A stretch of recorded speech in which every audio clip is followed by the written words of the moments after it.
Bonjour, qu'est-ce que la fonction logarithme népérien? La fonction logarithme népérien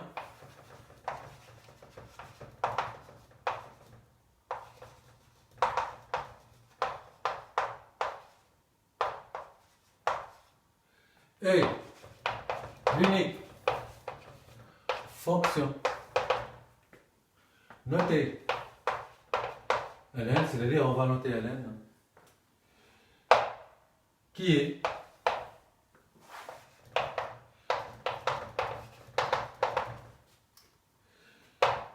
définie et dérivable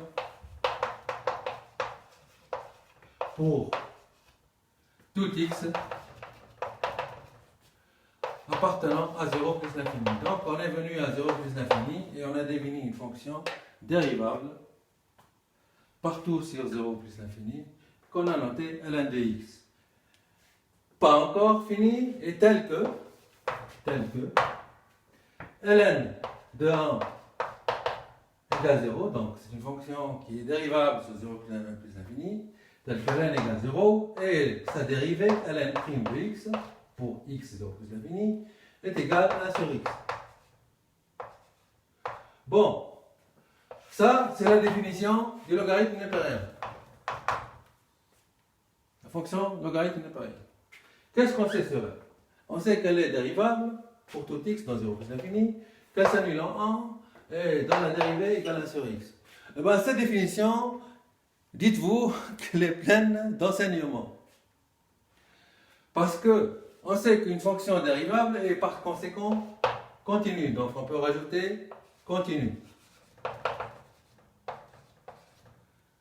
Donc ça implique que Ln est continue puisque c'est dérivable. Puisque sa dérivée égale 1 sur x et 1 sur x est strictement positive sur 0 plus l'infini, strictement positive, ça veut dire que ln est strictement croissante. Strictement croissante. N'oubliez pas strictement, hein, c'est important. Donc c'est une fonction qui est dérivable, continue, strictement croissante. Et qui s'annule en 1. Puisqu'elle s'annule en 1, on va, et qu'elle est strictement croissante et continue, ça veut dire que à gauche de 1, elle va être négative, et après, à partir de 1, elle va être positive. Ça aussi, c'est un résultat qui vient de la définition. Quoi d'autre qu'on peut dire sur le logarithme népérien? C'est aussi par le théorème de la bijection, comme elle est continue et strictement croissante et continue, ça veut dire qu'elle est bijective, donc elle admet une réciproque. Donc tout ça on connaît sur le logarithme, donc admet une réciproque. D'après tout ce qu'on connaît déjà avant de définir le logarithme népérien. Bon, et dire que sa dérivée c'est 1 sur x, ça veut dire que c'est la primitive, toujours sur 0 plus l'infini, de 1 sur x sur 0 plus l'infini. Bon, vous voyez bien qu'une des simples définitions, on a tous les résultats d'analyse qu'on connaît avant. C'est-à-dire théorème des valeurs intermédiaires, bijection, théorème de la bijection, dérivable implique continu, voilà, hein, donc tout ça, théorème des valeurs intermédiaires, par exemple, ça me permet de dire que log de 1, puisque log de 1 égale 0, et qu'elle est strictement croissante et continue, ça veut dire à gauche de 0 elle est négative, et de l'autre côté elle est positive. La bijection c'est pareil, théorème des valeurs intermédiaires. Donc le TVI, là, il est une bonne application du TVI. Théorème des valeurs intermédiaires. Voilà, j'efface ça.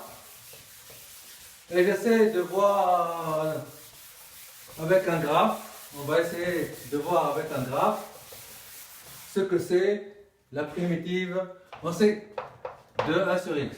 On sait que 1 sur x c'est quelque chose comme ça sur 0 plus l'infini. La valeur 1 c'est ici, n'est-ce pas? 1 sur x, ici c'est 1 sur x, hein. Y égale 1 sur x. L'intégrale de 1 sur x dx. Donc, on va intégrer de 1 à x, on va trouver que cette chose-là, c'est une surface.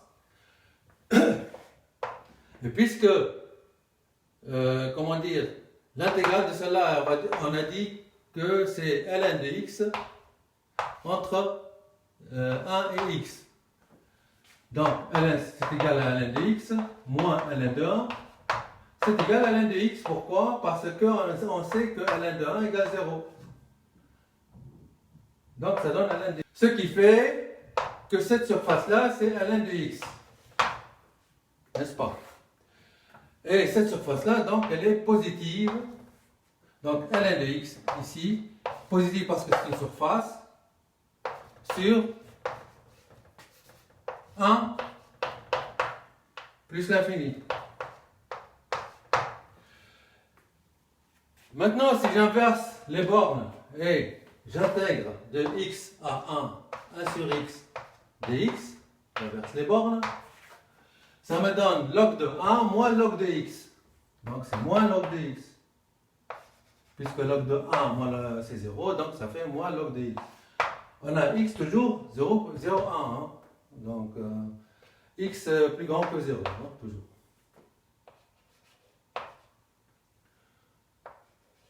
Voilà.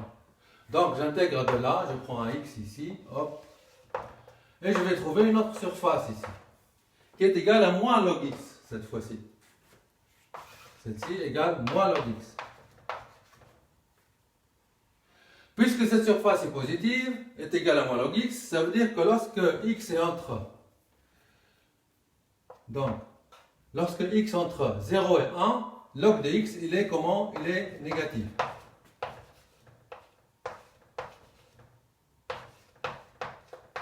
Voilà. Strictement négatif sur 0 et 1. Ce qui fait donc que le logarithme népérien, c'est-à-dire la fonction logarithme, elle est négative à gauche de 1, positive à droite de 1, et comme cette surface, elle peut atteindre l'infini ici, ça veut dire en 0, limite du logarithme de x en 0, lorsque x tend vers 0, cette surface-là, elle devient infinie, quoi. De log de x égale moins l'infini. Elle est infinie, mais elle est égale à moins log de x. Et comme elle est positive, donc log de x tend vers moins l'infini. C'est ce que je voulais dire. Voilà. Comment elle se comporte en plus l'infini? Lorsque x tend vers l'infini, cette surface-là, elle devient infinie. Et donc, limite de log de x et limite de log de x en l'infini est égale à plus l'infini. En plus l'infini, elle devient plus l'infini. Donc, on connaît tout ça rien qu'avec sans calculer ni rien du tout. Hein. Rien qu'avec la définition. Ok, je fasse tout ça. J'espère que c'est compris. Hein. Je vais le couper au montage. Voilà, je vais le laisser. Je ne sais pas, moi, c'est pas méchant. Ok. Qu'est-ce que j'allais dire? Je voulais dire que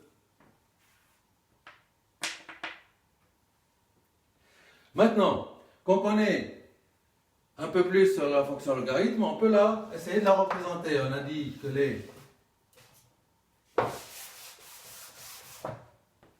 qu'elle s'annule en 1, qu'elle vient de moins l'infini et qu'elle remonte vers plus l'infini. Donc elle va faire comme ça. Voilà, ça c'est la fonction logarithme.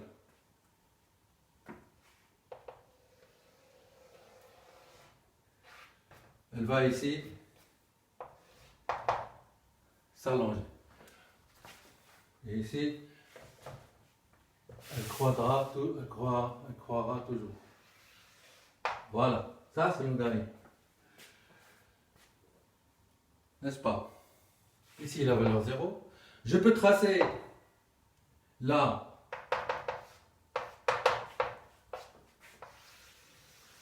bisectrice y égale x. Et je peux tracer la fonction exponentielle x, qui est la réciproque. Pourquoi je trace la réciproque? J'ai le droit, parce que j'ai démontré tout à l'heure, grâce à la définition, puisqu'elle est strictement croissante et continue, elle admet une réciproque. Bon, tout le monde sait que cette réciproque, c'est y égale x. Mais on va voir les propriétés du logarithme et voilà. Maintenant, qu'est-ce qu'on sait? On sait que limite du log n de x quand x tend vers 0 est égale à moins l'infini. Donc ici, on sait que limite en plus l'infini de log de x quand x tend vers plus l'infini, donc est égal à plus l'infini. Qu'est-ce qu'on sait d'autre? Bon, on va trouver. On sait que la droite y égale x est au-dessus de la courbe log de x. Et on voit bien que à l'infini, x est beaucoup plus grand que log de x. N'est-ce pas? Mais on voit aussi que le x, lui, est beaucoup plus grand, il croît plus vite que le x. L'exponentielle x est beaucoup plus grand que x. Donc, grâce à ça, on peut annoncer le théorème de croissance comparée, hein, et dire que limite de x sur x en plus l'infini est égal à plus l'infini, puisque x est beaucoup plus grand que x à l'infini. Et ce qui nous fait que la fonction ex admet, comment dire, une branche parabolique de direction OY, une branche parabolique de P, de direction OY. C'est ça qu'on dit lorsque x sur x plus l'infini. Log de x sur x, puisque le x est beaucoup plus grand que le log de x, donc en plus l'infini, quand x tend vers plus l'infini, c'est égal à 0, puisque x est beaucoup plus grand à l'infini que log x. Et là, on dit qu'il y a une branche parabolique de direction au x. Donc ici, le logarithme il va vers l'infini, mais c'est comme si il suivait l'axe au x, mais il ne suit pas, hein, c'est pas une asymptote, c'est une branche parabolique. Une branche parabolique, comme la courbe elle-même. Voilà. Et là aussi, c'est une branche parabolique. Voilà, une branche parabolique. Ici, de direction OY. Limite de x log x. Lorsque x tend vers 0, ici, donc ça tend vers 0, ici ça tend vers l'infini, c'est indéterminé, il faut trouver. Donc, ça donne 0. Pourquoi? Parce que lorsque je fais grand X égale 1 sur X, je trouve le résultat. On a grand X tend vers plus l'infini. Et là, vous le faites chez vous aussi, c'est un exercice.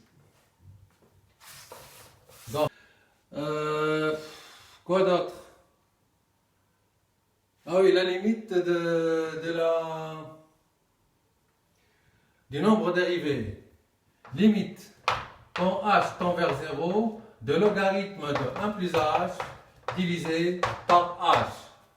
Ça c'est ln' de 1. Et ln' de 1, puisque ln' égale 1 sur x, donc c'est égal à 1. Ok? Qu'est-ce qu'il y a d'autre? Bon, propriété, autre propriété du logarithme.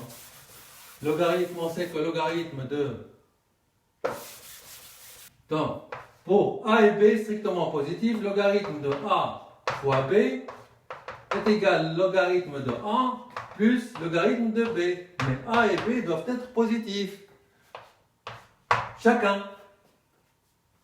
C'est très important. A et B, strictement positifs, les deux. Voilà, on va arrêter là aujourd'hui pour le cours, hein, parce que le tableau est plus effaçable. Bon, à plus.